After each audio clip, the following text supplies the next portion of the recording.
Sa City Hall, sa museum. O sa health center. Kano namin, girl? Wala. Yung nagbihis sa'yo. Bayabait na pinsan, no? Kanina itong mga damit mo. Bakit may dala kayo niyan pati? Wala lang. Talagang ako, sinambahan ko lang kanina kung na may costume. Meron nga. Meron, may dress siya. Ito talaga yung talent niya, kanta. Kakanta ka, tapos magko-costume ka. O galingan mo ha. Malay mo, pagkakanta mo, dahil natuwa yung mga guests, yung bag mo, lagyan nila ng pera. Ha? Correct. Pagpaaral mo, ha? Okay? Ha? Galingan mo nga. Anong kanta mo? Kadenang ginto? Karaoke. Okay, sige. Walang karaoke, instrumental. Okay. Nasa puso. Nasa puso Ito na. title. Uy, galingan mo ha, kasi natuwa yung mga guests natin. Malay mo kahit 50-50, may pang-aaral ka. Magkano baon mo araw-araw? 20. Ilan kayo magkakapatid? 6. Ang ilang ka? Pangatlo po. Mga kaibigan, Mga kapamilya. isa na naman pong taong grasa ang matutulungan natin ngayong araw. Sikat ang mga magulang niyang aswang sa kanilang probinsya. Dahil Kaya ngayon, itong bunso ang pinalipad sa Carmona para maghasik ng lagim. at sila ay mula sa bayan ng Siquijor. Kamusta ang kalahati ng katawan mo ngayon? Mula sa Bisaya pa po. Sa Bisaya ang kalahati.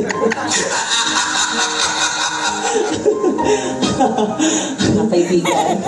Hindi! Pangilang ka sa anim na magkakapatid. Pangatlo po. Pero alam ng parents mo, ano ka? Becky. Tandaan niyo yan ha.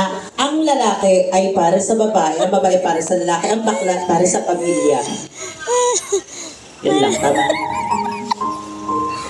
May boyfriend ka? Virgin ka pa? Oo naman, sige, subukan mo. Virgin ka pa? Virgin ka pa? Hindi ka pa nakakakita ng ari? O sige, dahil dito sa wish ko lang, Bawang araw ay matutupad. Narito na. eto siya. Ay, sorry Tonya ha, kasi hindi kasi naliligaw ko. Kaya kay Tonyo. Hindi niya alam na bakla ako. Pero may mga crush ka. May mga crush ka. May ano to, bagets na nag-aaral pa lang. Oo. Wala pa yan. Tapos yung pisa mo, parang siya na yung pinaka-best friend mo. Alam yung ano, kalandian nyo, alam nila yung kalandian nyo, ganyan.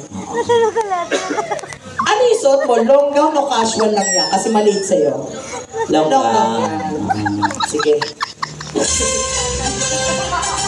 Mga kapamilya, isang bata ang nawawala sa Lantig, Carmona, Cavite. Ang huling pagkakaalam sa kanya ay nakita siyang may dalang bag na pagala-gala at ito ay napadaan dito sa Riverside Food Park. O sabi natin ang batang nawawala. Cheryl? Yes, Susan Enriquez. Cheryl? Yes. Cheryl? Aha. Andiyan ba si Kabayan?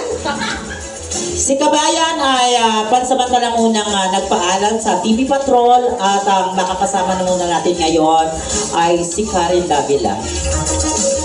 Masabi kasi, andito na yung order ng lipstick, no?